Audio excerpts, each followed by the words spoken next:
cold, but I'm very quickly cold. I don't know about you guys, but I'm, immediately cold very quickly. Yeah, so this is Shah from Jean.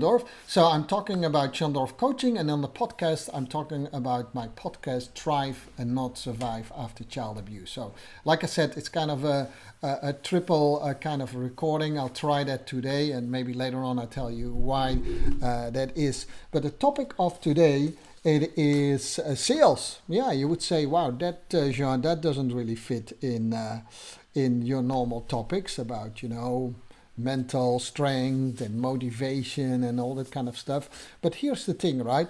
I was giving a 4 days business mastery course to quite a group of people. It's very, very exciting, by the way. It was all kind of new stuff that I learned, and a lot of you probably know that I have been in business for a while. But I had to change. I had to change a lot of the knowledge that I have specifically on the tactics if it comes to sales and marketing, right? Although I studied sales and marketing, I had to change a lot. And I decided to do a business mastery class on that, a 4 days business mastery class on that. And one of the topics, of course, on that business mastery class is sales. And I ask by the raise of hand is who get a funny feeling if I say sales? And lo and behold, of course, there were quite a few people who immediately raised their hands saying, no, I don't like sales. I don't like sales. And I know that because a lot of people say that.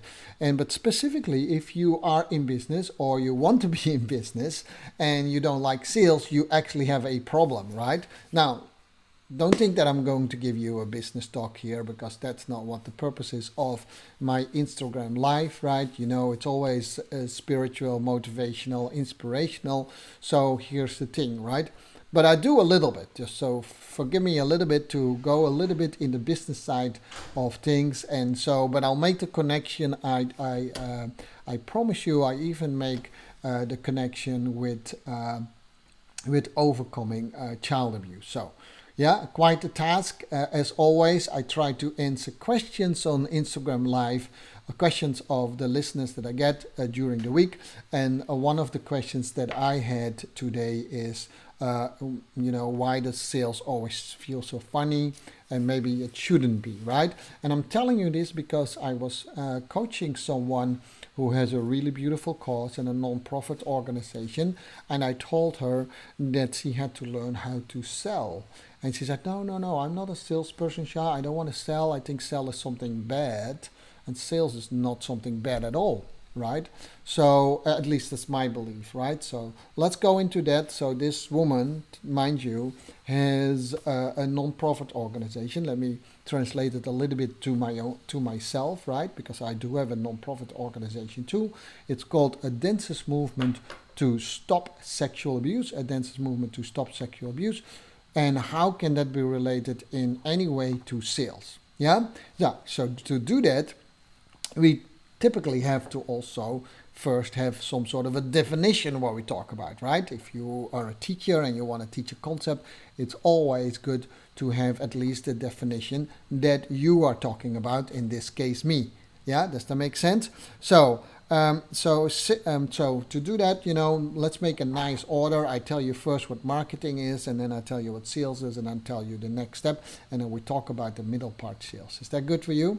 All right, just let me know in the chat if you have any questions about that, or you think, wow, that is so off topic, Sean. I'm just curious what you have to say about it, but I'm not sure what it is, right? So here it comes, right? Marketing is the act of changing belief with the intent of sales. So marketing is the intent of changing belief with the in the intent of sales. Now that definition can I immediately and with you can be taken, of course, in the wrong direction. I can change your beliefs to do something really bad.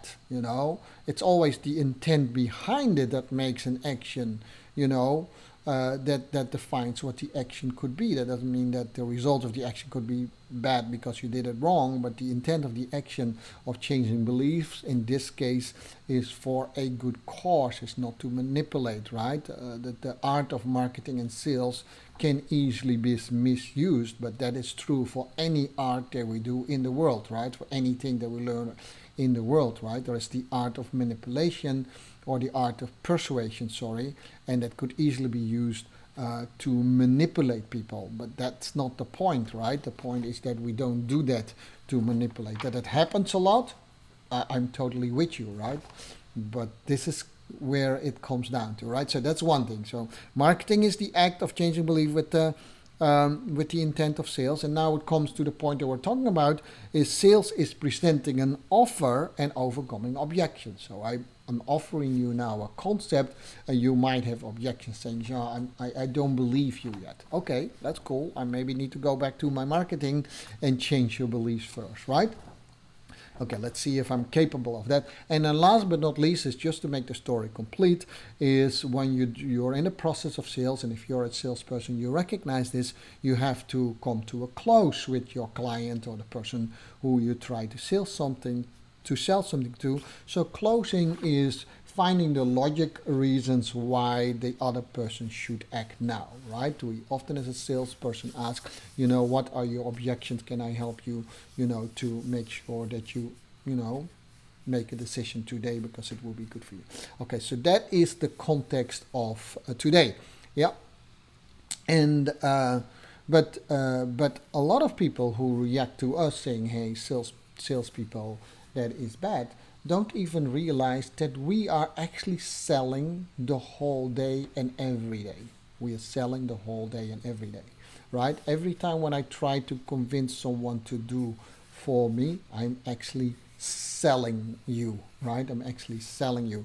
And it could be the simplest thing, right? Maybe you have a small kid and you want to make sure that your child eats their vegetables, right? If your children that they eat their vegetables, and so you try to tell that person why that is so good for that person, right? That is an act of selling, right? Remember, yeah, it is presenting an offer and overcoming objections. So I'm helping the other person to overcome the objection. So, but if that other person, the young child, would already have the belief that something that is green is actually really good for you, I don't have to do the art of sales, right? That's why marketing in that process is so important, right? But she still could say, oh yeah, mom, I know that it's good for you, though eating my spinach, but I don't think it's good for me because I don't like green. So then you have to overcome the objections and say, my dear child, it is good for all of us to eat a lot of vegetables. That makes sense? Yeah. So that is the art. That is sales. So we do that the whole day through, right? And in most cases we don't even know it, right? We just go to a supermarket. We pay our grocery. That's all good, right? And there is a lot of little stuff at the cash registers like chewing gum and all that kind of stuff, or a magazine, right? And you think, oh, that's an interesting article. You buy the magazine and you come home and you read the magazine and you're happy with it, but you did not know that actually there was an act of sales in there, right? So now, like I said, if you are fighting for a good cause and you want people to listen to you, you actually have to sell your concept too, right? And but a lot of people, if you say I'm a salesperson, right, and we go a little bit deeper into that, they have a bad feeling. And you know why that is? That is because of they cling it to bad sales situations that they have been in. Besides all the movies that, of course, go about bad salespeople and try to sell you a lot of crap that you don't need, right? So that some people have the art of sales so far down that they can convince you. They make a decision right now. You walk away, and when you come home, you think, oh my gosh, what did I buy, right? So there are a lot of spoofs on that, a lot of funny movies on that. But if you go to a supermarket or a mall here in the US, and you have these little booths or the little stands where they sell you all kind of interesting stuff, and there's always this sleazy, fast-talking young guy, and he's charming, and he try to say, okay, this is the best shoe shine in the world, and your shoes will, if you buy this, then you will be more happy than ever, right? Just to shine your shoes, and before like, Oh my gosh, yeah, and I need to have this special magical brush with it too. Now that is sales to an art that you say, maybe that is a little bit too far. If you're very happy with the shoe shine, there's nothing going on, but it's most of the time things that you actually really don't need. Or skin product. They say, oh, you have the most smoothest skin if you do this stuff like that. So, um, so that was really funny. And so there's, well, funny is that remind me of a story. I mean, you go by me now. I always need to tell stories when I do what I do. So I was walking in the mall the other day, and there was this saleswoman, right? She was a young woman. And she smiled at me, and I smiled back, and she said, "Hey, come here," and we had kind of a funny exchange of talk, and so some people started to gather around us. A seriously true story, and said, typically she said, can I see your hand? And then, because I have this great cream, and she was a little bit new in the business, and she was a little bit nervous at it as well. And but she touched my hand, right? It's a true story. And she wanted to put this moisture on it, or whatever, moisturizing or whatever it is. And she felt, and she said, "Oh my gosh, you have such such a smooth skin." And there was literally a few people around us. And and then she asked me, how do you get this smooth skin? Now, I don't think that's a very smart question if you want to sell me stuff to make your skin smooth. So I answered, well, by not using your products, right?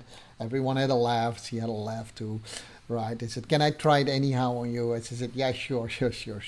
Okay, so that was not a really good sales technique, right? It was a funny situation, and just because of the sheer charm that lady had, I was willing to buy it anyhow. But that's who I am, right? I used to be afraid if someone would knock at my door here in the house, and they would try to sell me, because I cannot say no. Don't immediately call me and try to sell me products, but I do really have a hard time to say no to someone that is trying to sell something to me. And that's not a very smart thing to do, but that's truly what it is. So that's not the sales that I'm talking about. I'm trying to really talk about the sales where you try to help people to take a decision. It happens all the time, right? So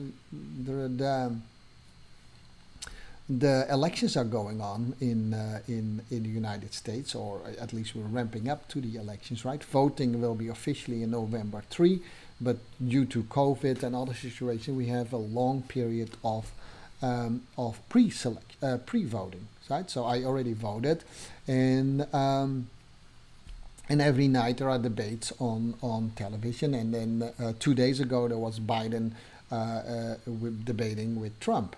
And I was actually asking myself, pretending that I didn't vote, would I change my mind if I listened to that one of these people, right? Maybe I say, hey, I vote for person X, and if the debate is going a certain way, would I be willing to change my mind?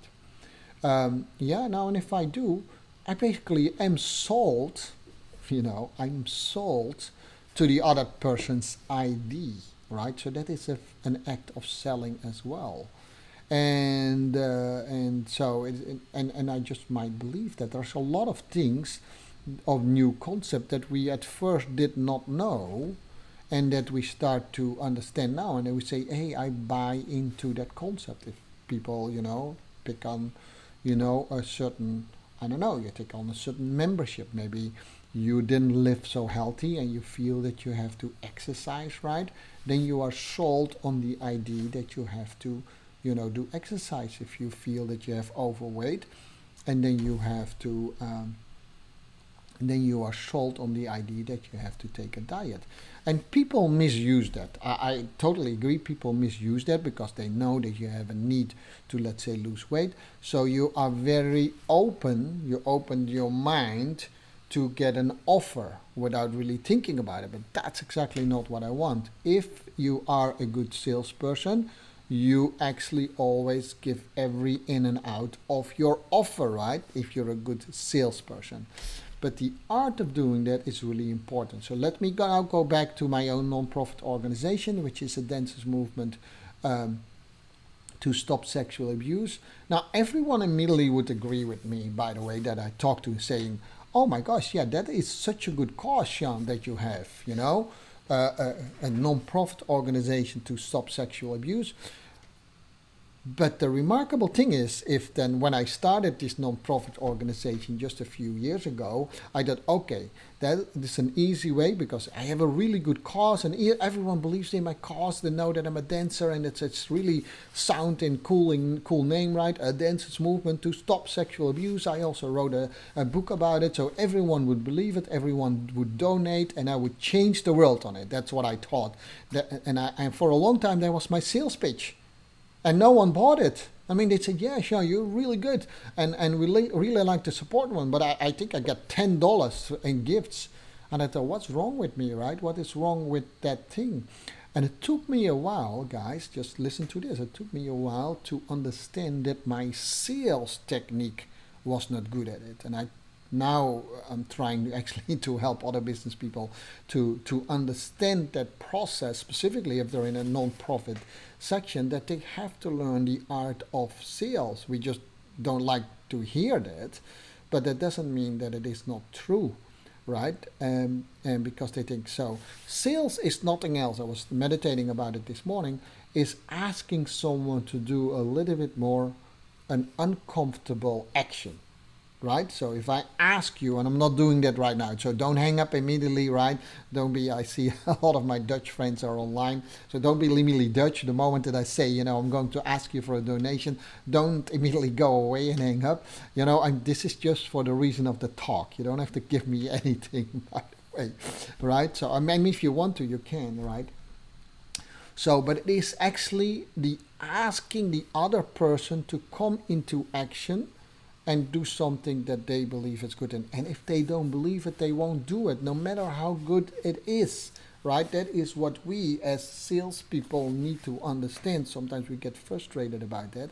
And some people are really good at selling stuff that you don't need. So they have the art down of convincing someone, only the cause and the reason why they do it is not so good. Now we have to bring those two things together, specifically if you have a non-profit organization, or specifically if you have a product, or specifically you have a service from which you believe that it is actually really good for the other person to have. And if you have a product and you are not convinced that it is good for the other person to have, you should not sell it. And the world is, of course, full of people who still do it anyhow, only for the gain of money. But that's bad sales. I'm talking about if I am convinced that the service that I have or the product that I have is good for the other person, I should not have a problem in offering that to the other person and be very convinced and convincing about it, right? Because most people don't immediately see what you see, right? So, I'm a dancer. I truly believe that dancing is really good for you, not only because it's fun, but it's really good for your health. And honestly, I don't teach dance for free, right? A lot of people, I grew up in the Netherlands, and we often think, hey, if it's good for you, it has to be free. That's, of course, a bogus story because I would not have a living, and none of you would have a living, by the way, right? So I truly believe that dancing is good for you, and think you can have a lot of fun with it. Whether you choose me as a dance teacher or not, that's besides the point, right? So I always have to convince you to do that. Even if I know it's good for you, the other person still has to be convinced. And specifically if we go in the area of non-profit organizations like mine, I'm definitely going into the trying to help the world to stop child abuse. Everyone wants that. I mean, I'm sure there are, I don't know how many people there are all online, yeah, just I've even people from Mexico online. So if you just, if you're online and you believe like, hey, yeah, I'm against child abuse, right, then raise your hand. So everyone is sold to the concept, but that doesn't mean that everyone wants to donate. And again, and this talk is not to ask you for your donation, right? It's just to explaining that we are selling all the time, right? And the worse I am at, the less I am successful in what I'm doing, right? And I can be frustrated about it. So, or I can take the responsibility to make sure that I'm a better salesperson and make you and help you understand that this is a really good cause that you can donate to. Again, you don't have to, but you can, right? So that's the art of sales. And by the way, if you want to read more about it, right, I think it's one of the most influential books written ever.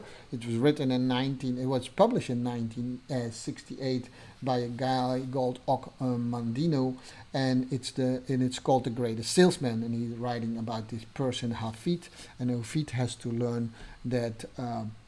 The power of now that Eckhart Tolle wrote about in the 90s or something, right? It was already written in, I think, one of the chapters in Mandino's book, The Greatest Salesman. It's truly an influential book. It teaches you a lot about that idleness is actually one of the worst things that you have in the world, right? You always need to, maybe not in the old-fashioned way of the way we talked about it in the 60s about work, but maybe more about now. So what I'm doing right now is also some sort of a work. Do you see that? So the greatest salesman in the world.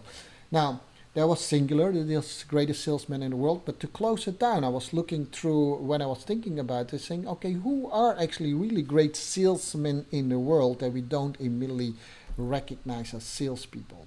Yeah, politicians, of course, but you would recognize them. They try to convince you of something, and they go, bad people because they promise you something and they don't fulfill on the promise. That's a bad sales, right? I promise you something, I don't fulfill on the, so that's a bad sales. But who are, incredibly big salespeople that you don't recognize as salespeople? As well? Yeah, the great philosophers in the world are all great salespeople, but you don't recognize them as a salesperson. Now, one of the people that I follow is Jesus, and Jesus was a great salesman. And you think, wow, what, John? Wow, you switch what from salespeople to Jesus? I said yes, and because it's only to make you understand and help you understand what sales means. And I told you, a salesman always tries to make you do uncomfortable action. A salesman is trying to make you do uncomfortable action. We only know it nowadays with the exchange of money. I feel very uncomfortable to give you money for this, but I do it now anyhow because I think it's a good thing. Sometimes if you're sold, then afterwards you say, man, I gave you too much because the product doesn't work. Now, why did I call Jesus? Because it's just a person that I follow. You don't have to follow it, but maybe you have someone else that you believe and bought into their ideas. Do you listen to what I'm saying? Yeah, do you listen to what I'm saying? Bought into their ideas. Jesus radicalized, changed the concept of love at the time when he was walking on this earth. Yeah, there's enough, by the way, evidence that he did, but that's a whole different thing, right? He changed the concept of love. He said, love thy neighbor as thyself. You don't have to believe that. Again, it's only about the concept of sales. That was strange. That was like, what? But he talked about it. He talked about it so strongly that he had thousands of followers. So he sold them on that idea, right? Sales is a much greater art than we actually acknowledge. We only recognize now bad sales, but we have to take that art on specifically if you are in an area where you help to convince people and move people in a certain direction, right? In my case, I want to stop sexual abuse. I need to be really good at sales to convince a lot of people to go with me, support me, whether it's financial or not. Does that make sense, right? That is what I'm talking about. That is what I'm talking about. So sales, and this is my call out to a lot of beginning entrepreneurs, and there are many now because we can do online, we can do all small business, right? So if you want to go in the art of being an entrepreneur, right, the one thing that you have to take on, numero uno, is the art of sales. And once again, this story came about because yesterday I was coaching some people who were trying to found a new non-profit organization, and when I told them the first thing you need to learn is the art of sales, they boldly said, no, we're not in a non-profit because we want to do sale. We actually want to do a good thing in the world. I said, wow, so you think that salespeople are bad people? I said, no, but sales is dirty. I said, well, if you want to ask for money, you better be really good in explaining why people should give you money. Right? If you want to have their support, voluntarily work, you better be really good at doing that. I said, yeah, I think we are. I said, then you're a good salesperson. Does that make sense? Yeah.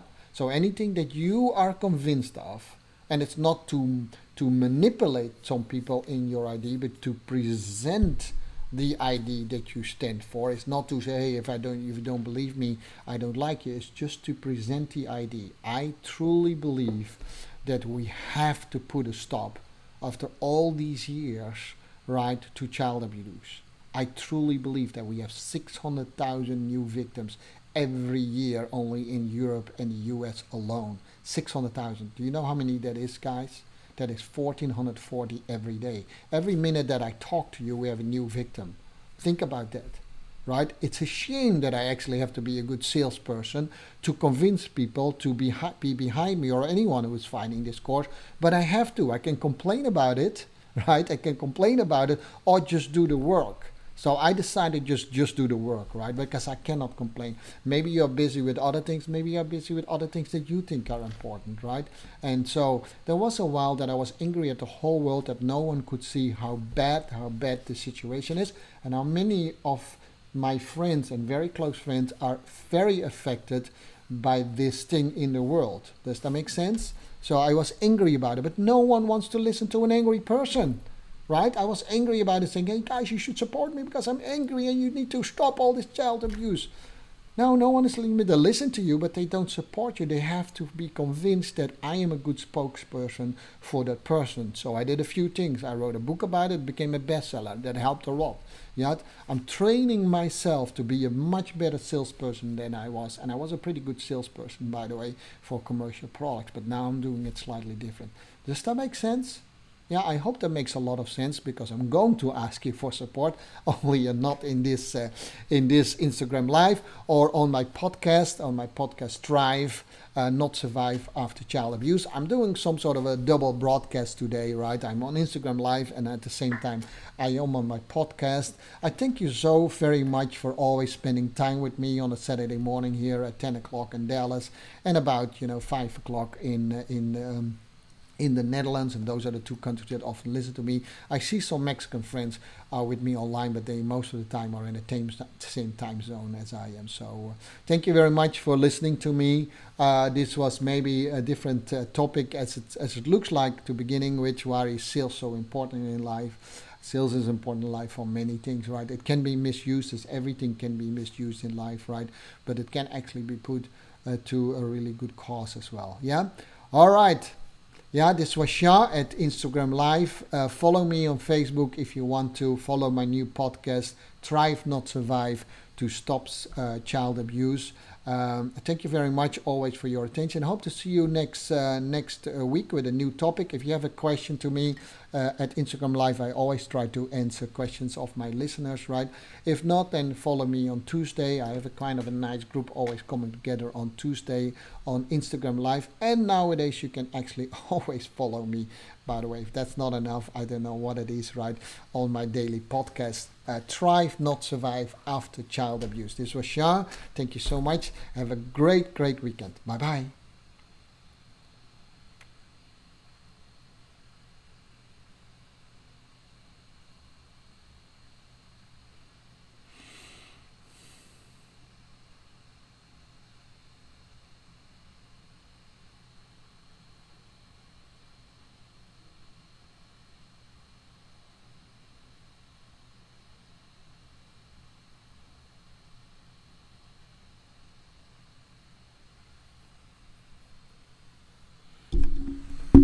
Oh, yeah, you people on my podcast. Sorry, it was a little bit quiet, but yeah, I have to say goodbye to you, of course, as well. So I'll hear you tomorrow on our podcast, Thrive Not Survive After Child Abuse.